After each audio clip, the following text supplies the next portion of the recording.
What you doing here? Don't you have practice? Not anymore, I quit. Oh. Well, since when are you the quitting kind? I don't know, I just don't see the point anymore. So you didn't make the dress list. There are greater tragedies in the world. I wanted to run out of that tunnel for my dad. To prove to everyone that I worked... What? That I was somebody. Oh, you are so full of crap. You're 5 feet nothing, 100 and nothing, and you got hardly a speck of athletic ability. And you hung in with the best college football team in the land for 2 years. And you're also gonna walk out of here with a degree from the University of Notre Dame. In this lifetime, you don't have to prove nothing to nobody except yourself. And after what you've gone through, if you haven't done that by now, it ain't gonna never happen. Now go on back. Sorry I never got you to see your first game in here. Hell, I've seen too many games in this stadium. I thought you said you never saw a game. I've never seen a game from the stands. You were a player? I rode the bench for 2 years. Thought I wasn't being played because of my color. I got filled up with a lot of attitude. So I quit. Still not a week goes by, I don't regret it. And I guarantee a week won't go by in your life you won't regret walking out, letting them get the best of you. You hear me clear enough?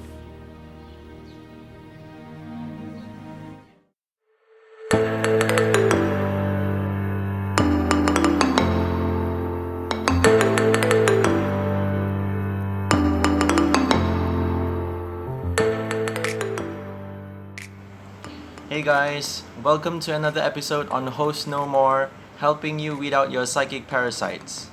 Thank you for your support.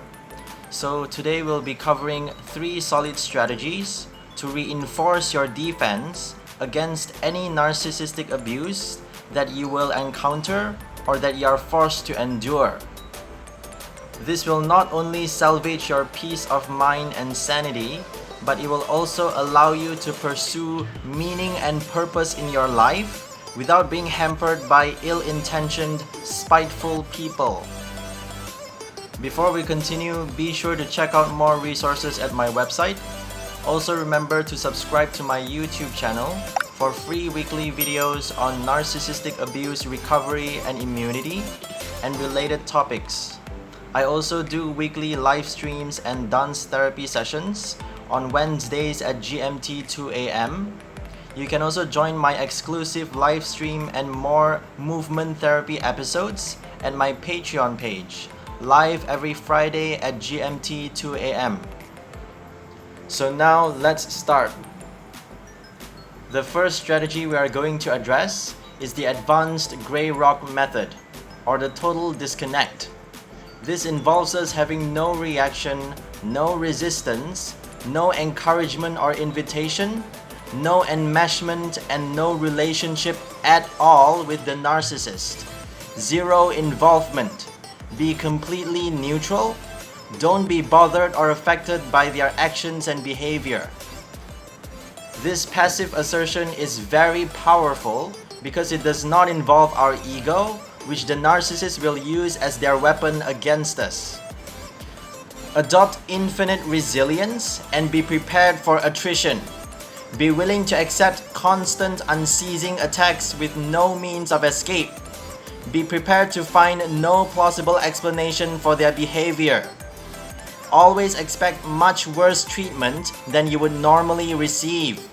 Set your pain or distress threshold tenfold higher than that required to face whatever sick abuse that you anticipate. This makes sure that nothing will catch you by surprise and knock you off guard. Have no love, no hate, no pity, no disgust, no contempt, no plea, and no fear for them, ever. Don't judge them at all. Don't look at them as humans or colors.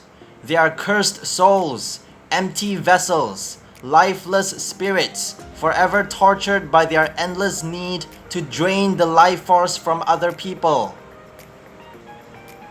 The second thing to keep in mind when dealing with a narcissist is to never give them your full undivided attention.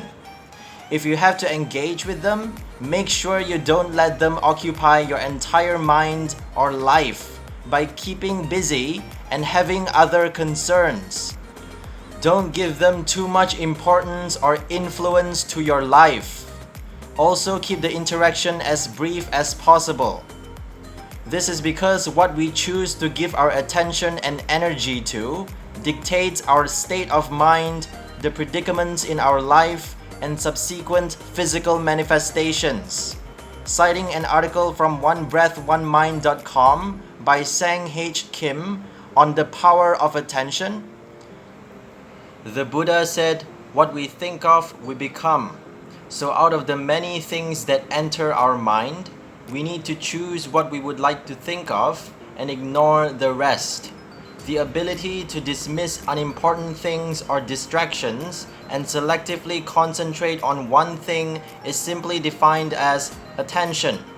It is an active awareness of the world around and in us. With greater attention, we are more likely to better engage the world, either focusing inward, narrowly on a small object, or outward, broadly, spreading out to the vastness of the entire universe. Interestingly, which direction your attention automatically tends to go may impact your health and happiness. Studies show that those who experience a heightened degree of self-focused attention are more likely to suffer from psychological dilemmas and pain. On the other hand, those who give attention to others and the world around them are happier and more appreciative of their lives. Most of us tend to think of ourselves more than the world outside of us. For our health and happiness, however, we may need to shift our attention to something other than ourselves. Having the skill to shift attention is quite useful in handling stressful situations in which your attention may go either way, in a negative direction, increasing fear and anxiety, or in a positive way, revealing a new opportunity for growth. So don't feed the parasite narcissist with your negative attention. Any attention at all equals supply, and any supply you give them will only harm your spirit and corrupt your soul. Also, never believe them. Whatever they do, however you react, whatever happens when they are around does not matter, because it's all fake, all manipulated, all made up. Their heavily distorted reality does not deserve any part of your attention or energy. Never participate in their endless, meaningless game of insanity. Everything you do when you're engaging with them should only ever be transactional. They are machines, posing as humans. Don't buy into their false emotions, magic tricks, and colorful appearances. They will do anything to deceive you and draw your attention, and they are masters at summoning their target's attention at will. Thus, to develop an immunity to this attention manipulation, it can be helpful to get to know a few methods on how someone steals your attention. So let's take a look at a post from Harvard Business Review on the 7 ways to capture someone's attention by Ben Parr. The first tactic involves automaticity. If somebody fires a gun in the air, you're going to turn your head. If a female hitchhiker wears red, she is more likely to get picked up. Sensory cues like these direct our attention automatically. It's a safety and survival mechanism that helps us react faster than our brains can think. Subliminalhacking.net gives a similar description of this kind of attention pull. It explains it as bottom-up attention, which is when something grabs focus of your attention. A simple example of this is when someone calls your name or a phone rings with your ringtone. You're drawn automatically to investigate and verify if you are the focus. This action uses a more primitive part of your brain, known as the sensory cortices. In these regions of the brain, unexpected stimuli are quickly routed in the brain to grab your focus, presumably to stop us from being eaten by a lion back in the day. Next, we have the framing strategy. Our view of the world is shaped by our biological, social, and personal experiences and biases. These frames of reference leads us to embrace and pay attention to some ideas and to ignore others entirely. To leverage this trigger, you have to either adapt to your audience's frame of mind or change it. One technique to achieve the latter is repetition. A classic study from the 1970s found that if you expose subjects to the same statements repeatedly, they will start to believe that it is true. For example, Tulane defeated Colombia in the first Sugar Bowl game. So if you repeat a message enough times, it might just sink in. Narcissists commonly use this repetition tactic to manipulate your beliefs and implant self-destructive patterns into your subconscious. In this way, they make us believe things that are not true about ourselves and groom or condition us to hold on to these beliefs through constant triangulation, persistent suggestion, and covert brainwashing. Another method of captivation is disruption. We pay special attention to anything that violates our expectations. This is because we have an innate need to figure out whether the incident signals a threat or a positive development. In academic circles, this is known as expectancy violations theory. The more disruptive something is, the more interesting it becomes. To get the attention of your bosses, clients, or colleagues, try surprising them in a positive way. Ask them an unexpected question, beat a tough deadline, or invite them for a walk instead of a coffee. In other words, this technique uses the element of surprise to draw the target's attention. Narcissists love this strategy because it also knocks the victim off their guard. For example, a narcissistic ex bumping into you at a street corner, seemingly by coincidence. The fourth technique is to make use of one's reputation. Consumers consistently rate experts as the most trusted spokespeople, more than CEOs or celebrities. There is a scientific reason for this. In a 2009 study, Emory University neuroeconomist Greg Burns found that the decision-making centers of our brains slow or even shut down while we are receiving advice from an expert. This is a phenomenon Dr. Robert Cialdini calls directed difference. So especially if you're trying to capture the attention of people who don't know you, feel free to lead with your credentials, establish your expertise, and cite others who are the most knowledgeable about the topic at hand. As you might notice, some narcissists will abuse their authority, seniority, or credentials to call upon your attention and obedience. Most times, they would make unreasonable demands under the false pretense of knowing what's best for the team, family, or company. Mystery is yet another spell that can draw the target's attention effectively. Ever wondered why we are unable to put down a good book or stop binge watching shows like Lost? Our memory is fine-tuned to remember incomplete stories and tasks. There's actually a scientific term for this, the Zeigarnik effect, named after the Soviet psychologist who discovered it. We also dislike uncertainty and will actively try to reduce it by any means possible. And you can use this to your advantage. Say you're meeting with a prospective client or recruit, and you'd like her to come back for a second meeting. Tell her a story or assign yourself a task that you'll complete when she does. Her compulsion for completion will nag at her, which means you've got her attention. A narcissist employs this technique by making it impossible for their victims to get any form of closure. A simple example would be the narcissist deliberately not finishing their sentences. They can do this by inviting interruptions enthusiastically, breaking off the conversation with a poor excuse, like they're late for something or someone is calling for them, etc., and changing the subject abruptly with no logical transitions.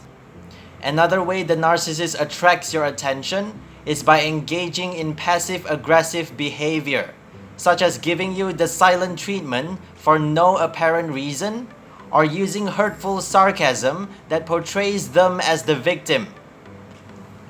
Finally, we have acknowledgement.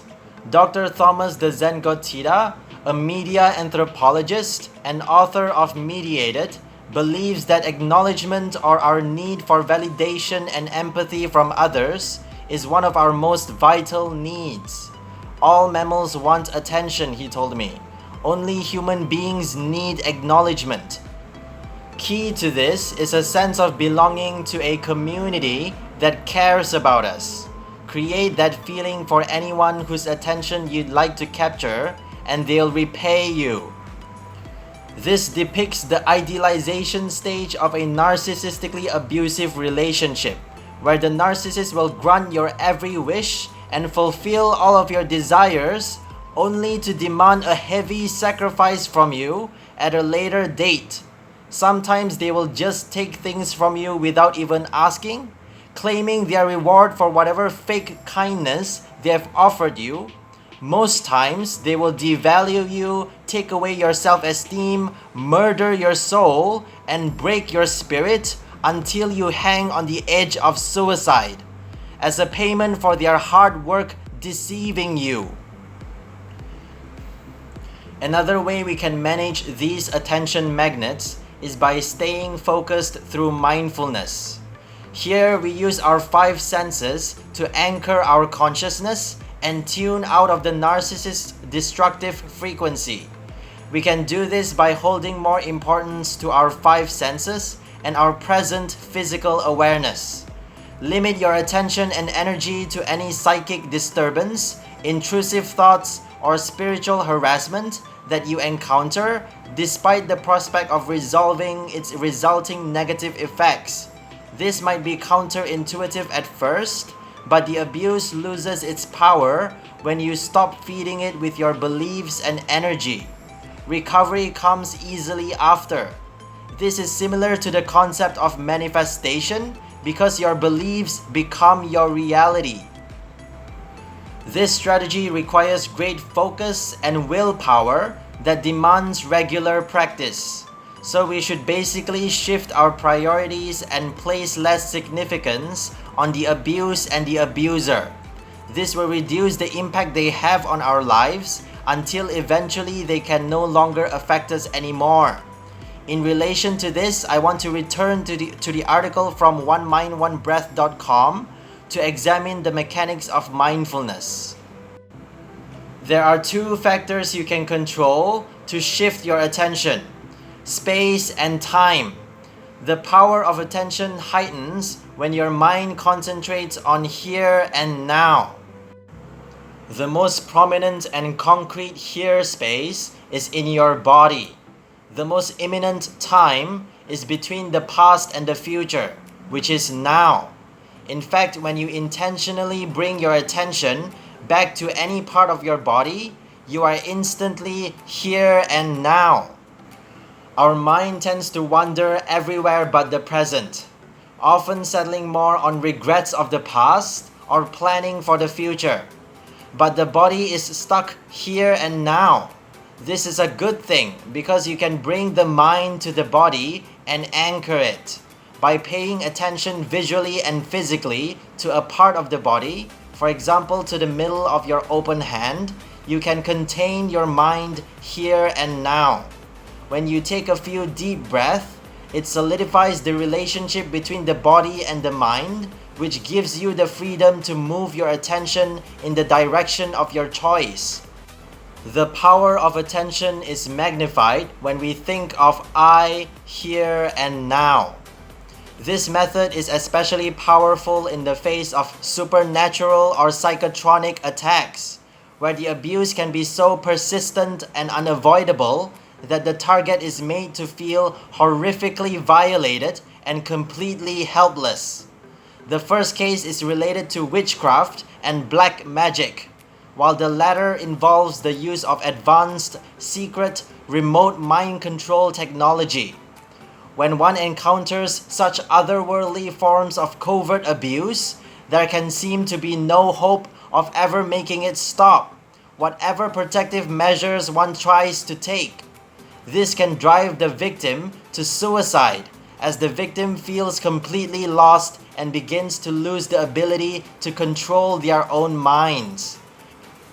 An article from the International Resistance Movement Against Electronic Torture and Organized Stalking gives an in-depth description of persistent stalking, harassment, and torture by electromagnetic weapons designed to break the human mind. You can find the links to this article in the description of this video. So in the article, it writes, organized stalking is carried out by an enthusiastic and structured group that has cruel intentions. Individuals are hired to stalk, harass, injure, financially ruin, and mentally cripple human prey until incapacitation occurs.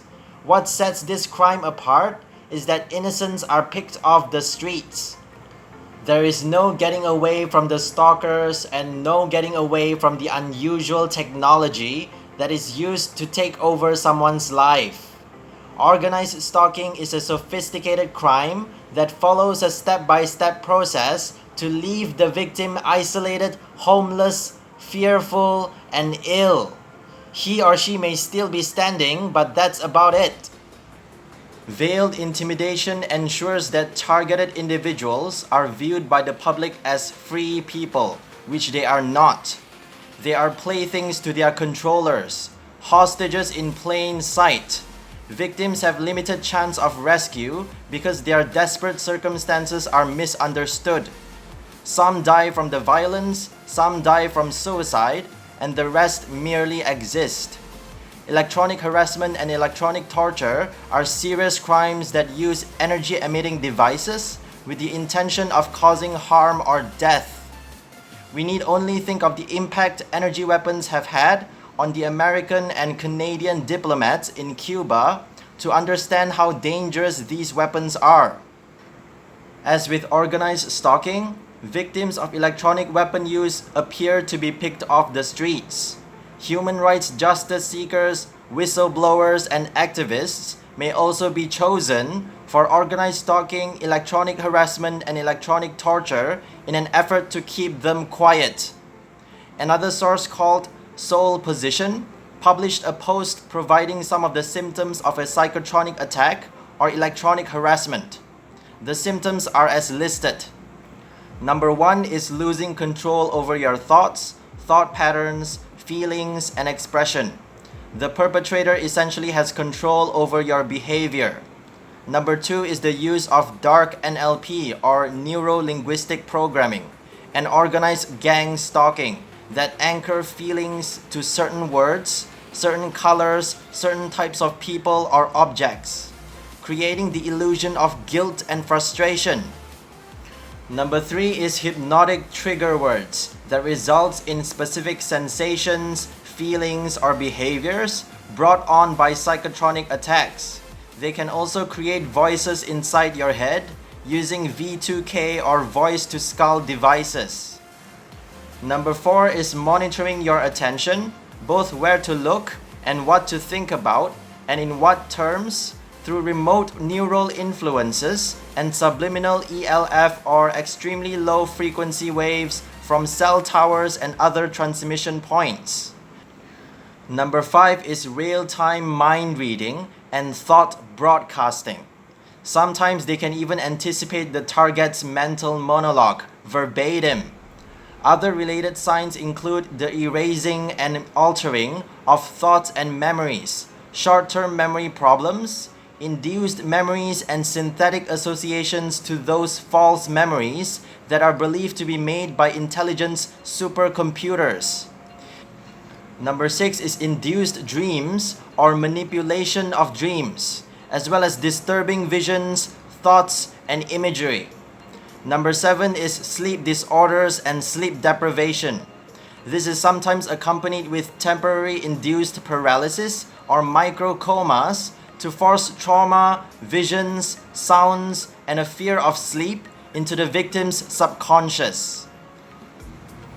The final approach to protect yourself against narcissistic abuse is to raise your vibrations and transcend victimhood. To do this, we need to focus on building qualities such as love, integrity, focus, and wisdom in the face of adversity. We need to learn to appreciate the challenge, to make lemonade from lemons, and to be grateful that we are not the heartless criminal that will have to pay dearly for their cruel acts. Turn everything into a practice that helps you perfect your values, your wit, your virtue, equanimity, and spiritual awareness.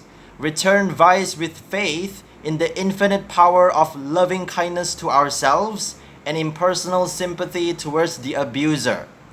Accept an abuse that you can't escape from as a gift, an opportunity to become aware of and possibly overcome your fears, unresolved issues, faulty boundaries, naivety, and unhealthy patterns or self-destructive behavior.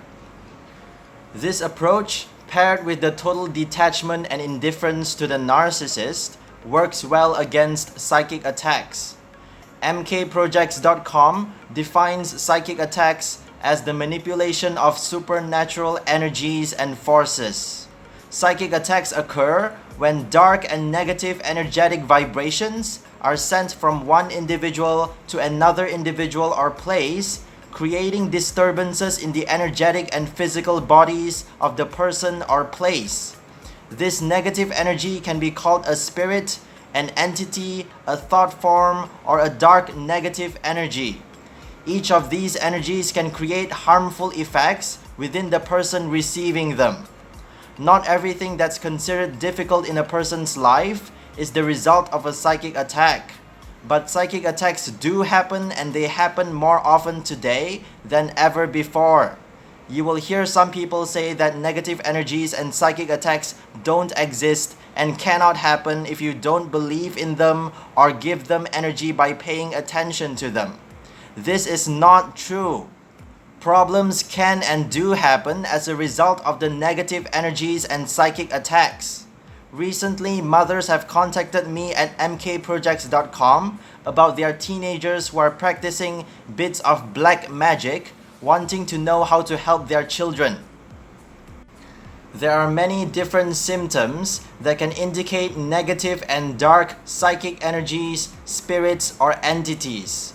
The following list identifies a few major symptoms, but these symptoms can also indicate other types of health problems, and it's important to investigate all possibilities.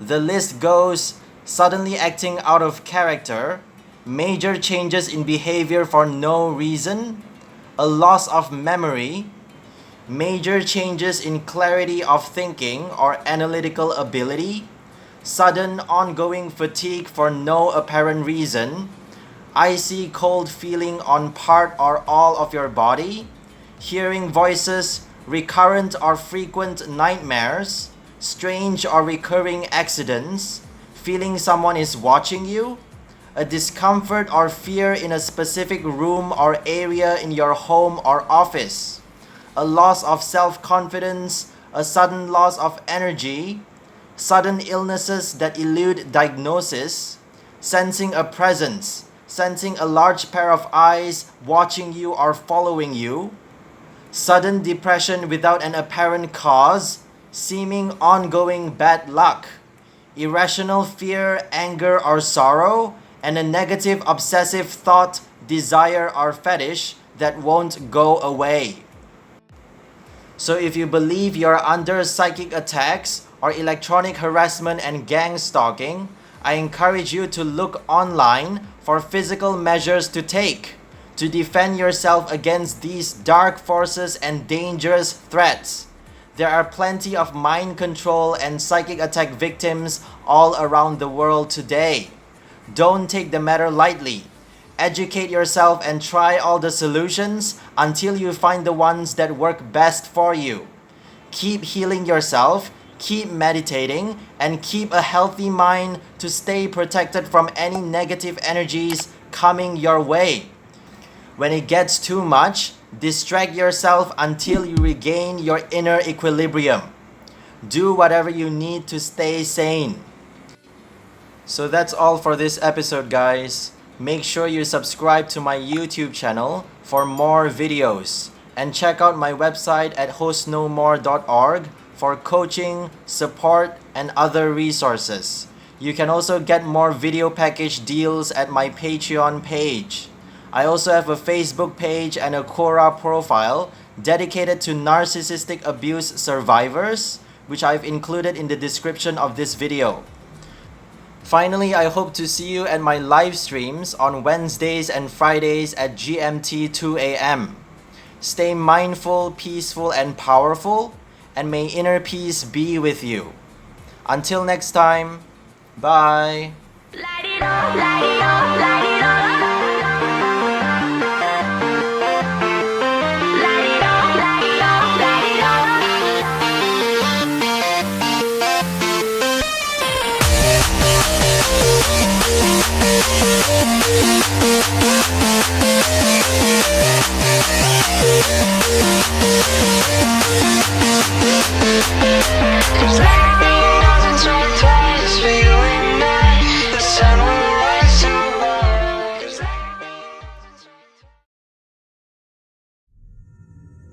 The gang stalking experience started for me when I noticed these black SUVs and other police vehicles driving slowly along the street, but they never came up to me or said anything. And then I had 7 or 8 helicopters hovering directly over my apartment, and then it goes by, and it keeps happening, and it begins to dawn on me that something is going on, and this continued on.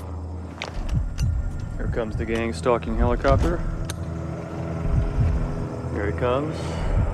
It's confusing to humans trying to understand gang stalking. Why would they do this to me? Why would they do these weird, petty little things that, may even just irritate me at some moment? If you were to ask me what gang stalking is, it's a way to slowly kill people using their own decisions. See, we're getting one of our friends here. I don't know if you can hear that on the audio, but we're getting a buzz right now. And on certain topics that I'll bring up, I'll get buzzed. Things like that. I didn't know what it was called. Like I said, I just thought that it was bullying. I just thought that it was, people that were just like, get the faggot out of the neighborhood or whatever.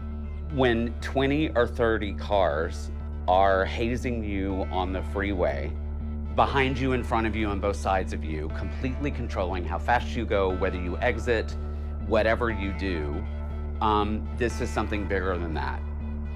I started spray painting their cars on the freeway. I pepper sprayed them. At this time, it was trying to get them to call the police. That's what I was trying to do. I had no other way, I felt like, other than to find out, are these people together? Are they working in this one collective group for the same reason? What they'll do to a particular person in order to stress them out is they'll hit them with the same thing over and over and over again. I would get Los Angeles Police Department vehicles lighting up their sirens and not pulling me over, but zooming around me, almost like a continual tactic. This happened so much that I was inspired to buy a dash camera. I believe it was the very next day, and it was the first time I experienced what I know now is called street theater. And I watched the parking lot literally fill up with cars. And, heterosexual couples would hold hands and stroll through the back of the parking lot like they were on some 1950s sitcom. People that are trying to look incredibly normal look incredibly abnormal. because they're acting. It's not authentic. That was when I first started thinking, it's all of them against me. This is clearly a collective, organized, whatever is happening.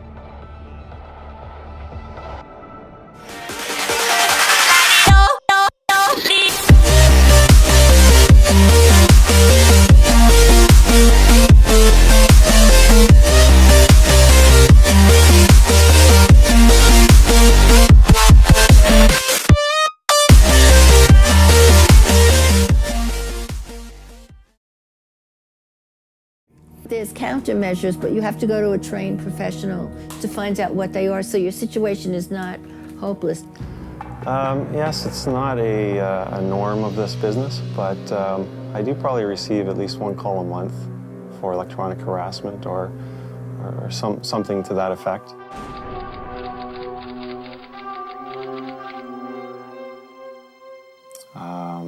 It's really difficult to make out what's really going on with these people, and it definitely could be intentional, it could be real, and it could be from everyday sources that are around them, and I try to decipher that and figure that out over the phone with them. What sort of products could you offer them that might help shield them from this remote covert harassment? Typically we find we have good results with shielding paint that reflects 99.9% of microwave radiation and radio waves, so that's a very effective solution. We also have shielding fabrics or cloths that people tend to make canopies out of, and they can sleep underneath them and shield themselves from RF frequencies that way as well.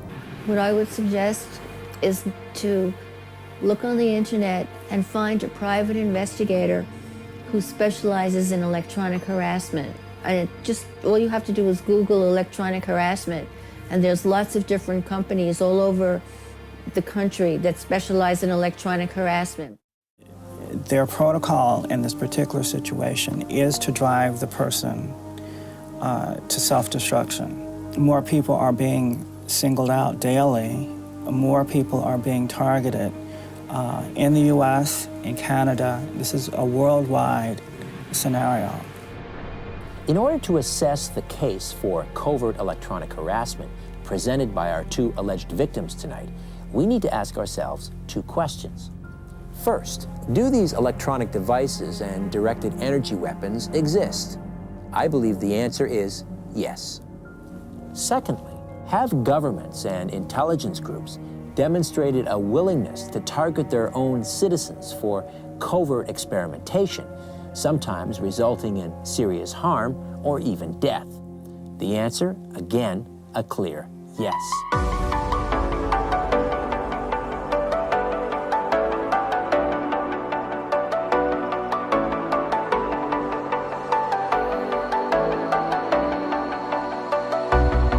As the leaves start falling down and the shadows above the town, I can finally see